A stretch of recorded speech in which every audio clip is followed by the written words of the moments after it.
Halo teman-teman sekalian, kali ini saya akan membuatkan forecast dan seharian untuk berforex dan jual gold pada tanggal 16 Juli 2021. Nah, di sini untuk yang pertama saya mulai dari AUD USD.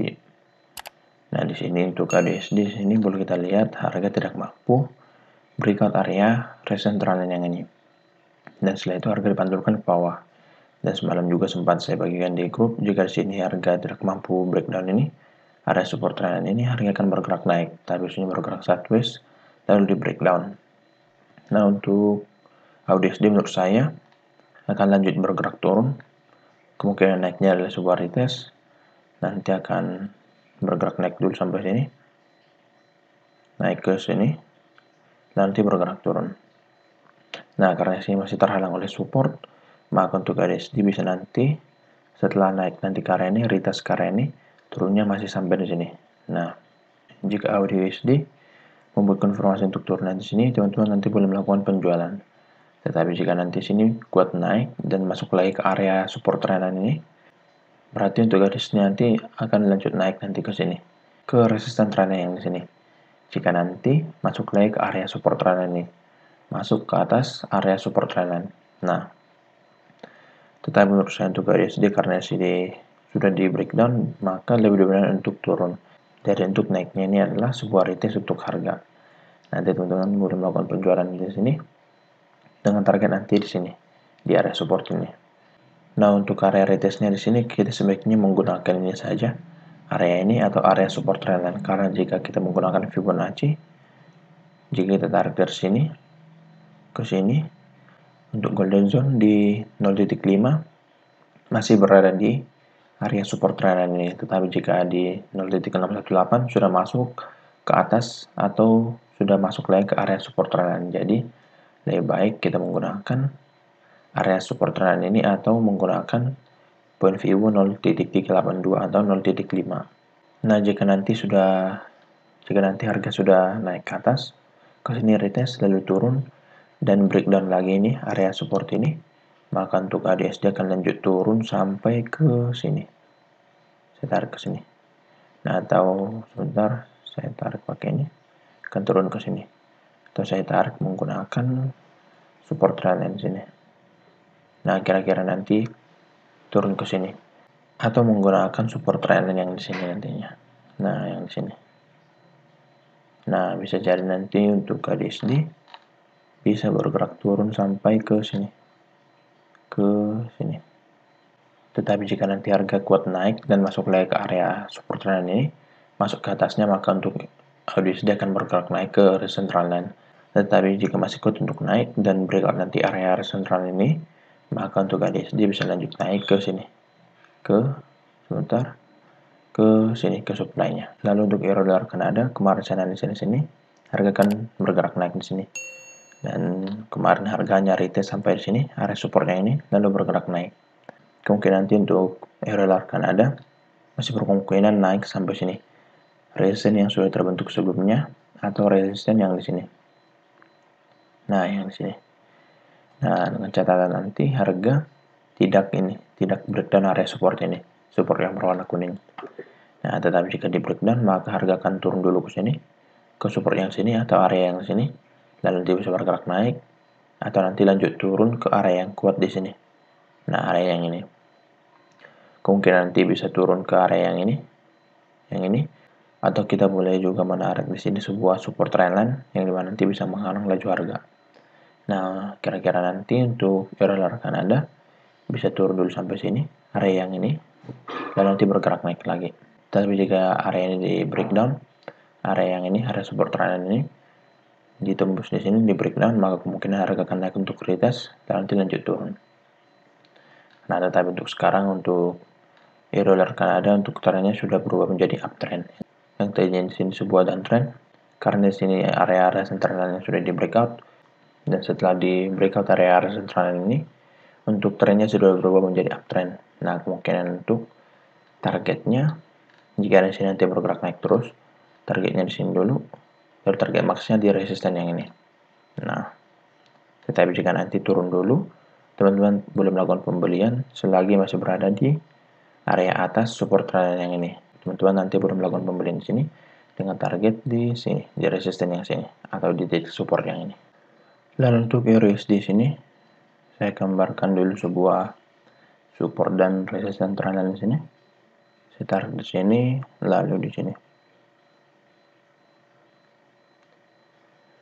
Nah, untuk EURUSD di sini pada saat di sini harga sempat berada di area resisten trendline yang ini, lalu bergerak naik lagi. Nah, kemungkinan untuk EURUSD nanti karena sini terhalang oleh area supply, maka untuk EURUSD nanti bisa bergerak turun dulu. Bisa nanti turun dulu ke sini, ke area ini, dan nanti bergerak naik. Nah, bergerak naiknya nanti ke sini dulu, ke area supply lagi. Tetapi jika supply di breakout, maka untuk harga bisa lanjut bergerak naik sampai ke sini, ke area resistance trendline. Tetapi jika nanti tidak di breakout area supply ini, maka untuk EURUSD akan lebih berkemungkinan untuk turun atau breakdown nanti area support trendline ini. Jika area support trendline-nya di breakdown, di sini di breakdown, maka tunggu harga untuk retest dan lakukan penjualan nanti dengan target di sini di area support trendline daily. Nah, nantinya untuk EURUSD, jika di sini langsung breakout area supply, maka teman-teman nanti boleh melakukan pembelian atau menunggu dulu sampai resisten yang ini di breakout. Sebentar saya tarik. Nah, area resisten yang ini di breakout dulu. Nah, nanti jika di breakout area resisten ini di breakout, sebentar, di breakout, maka tunggu harga untuk retest, lakukan pembelian nanti dengan target di area resisten trendline dulu. Tapi jika nanti area resisten ini belum di breakout, maka kemungkinan harga bisa dibantukan naik ke bawah. Nah, untuk area supply-nya ini merupakan sebuah area yang di sini saya hapus saja sebentar. Nah, kita pakai saja resisten yang ini. Nah, jika nanti harga bergerak naik ke resisten yang ini dan tidak kuat untuk breakout, maka bisa dibantukan naik ke bawah. Nah, nanti teman-teman boleh menunggu apakah harga breakout atau tidak. Jika di breakout, lakukan pembelian dengan target di resisten, tetapi jika belum, maka belum melakukan penjualan di sini dengan target di area support trendline. Nah, seperti yang tadi, jika support trendline di breakdown, maka teman-teman boleh melakukan penjualan kembali dengan target di sini, di area support daily. Lalu untuk GBP Jepang di sini, untuk kemarin saya analisa akan terjadi atau akan terbentuk pola head and shoulder, yang dimana di sini untuk head and shoulder-nya sudah terbentuk dan sini sudah di breakdown untuk area neckline-nya. Dan sini harga turun breakdown, lalu naik untuk retest, lalu lanjut turun. Nah, sudah mencapai targetnya di sini. Dan pada saat di sini harga bergerak naik lagi, tetapi langsung bergerak turun. Mungkin ini dikarenakan adanya sebuah news dari GBP sendiri. Nah, sebentar saya hapus dulu. Untuk GBP Jepang, kemungkinan karena terhalang di area support ini, yang sudah berubah menjadi sebuah support di sini, saya tarik ke sini. Nah, kemungkinan nanti untuk GBP Jepang akan lanjut bergerak naik dulu. Dan sini saya akan menarik sebuah resistance trendline lagi. Nah, kemungkinan nanti untuk naiknya GBP Jepang bisa ke sini dulu, ke garis yang berwarna kuning ini, atau saya tarik lagi sebuah supply yang di sini. Karena pada saat di sini sudah di breakdown berubah menjadi supply. Nah, nanti bisa bergerak naik ke sini. Nah, lalu setelah mencapai area ini nanti bisa dibetulkan naik ke bawah. Nah, tetapi jika nanti sini untuk GBP Jepang breakdown ini di titik support yang ini, maka untuk harga bisa bergerak turun sampai sini. Nah, tetapi secara head and shoulder, harusnya untuk turunnya GBP Jepang, jika kita tarik atau jika kita ukur dari neckline-nya ke head-nya, harusnya untuk turunnya GBP Jepang sampai sini. Sampai sini. Nah, tetapi karena di sini harga digerakkan atau dipengaruhi oleh news di sini, jadi harga langsung bergerak naik. Nah, kita lihat lagi sini. Untuk naiknya GBP Jepang nanti masih berkemungkinan sampai sini, sampai area supply ini, lalu kemungkinan nanti bisa dibentukkan lagi ke bawah. Atau nanti jika kuat untuk naik, jika di breakout nanti area supply dan area resistance trendline ini, maka harga bisa naik dulu sampai sini, lalu retest, dan lanjut naik nanti ke resistance trendline yang sini. Nah, yang ini. Lalu untuk GBP di sini, boleh kita lihat di chart harga sudah breakdown ini, area support trendline yang ini. Jadi untuk GBUSD kemungkinan akan lanjut turun. Nah, kemungkinan nanti untuk harga bisa retest dulu ke sini. Naik sedikit lagi ke area resistance line. Naik ke sini dan nanti bergerak turun atau ke sini dulu untuk turunnya. Nah, tetapi jika nanti harga di sini, saya lihat di sini harga sangat kuat untuk naik. Jadi kemungkinan untuk GBUSD jika masuk atau berada lagi di atas support trendline ini, maka untuk GBUSD bisa bergerak naik lagi ke sini nantinya. Nah, tetapi jika nanti di sini sudah ada konfirmasi untuk turun, maka untuk GBUSD akan bergerak turun dulu ke sini, ke area support yang ini. Nah, sebenarnya untuk GBUSD sangat berkemungkinan untuk turun karena ini area support trendline ini sudah di breakdown. Jadi nanti teman-teman boleh mencari peluang untuk sell dulu selama masih berada di bawah area support trendline ini. Tetapi jika sudah berada di atasnya, maka teman-teman nanti boleh melakukan pembelian dengan target nanti di sini dulu, di sini. Lalu untuk USD atau gold di sini, boleh kita lihat chart harga kemarin setelah mencapai area support trendline ini, harga tidak mampu break, lalu dipantulkan lagi ke bawah.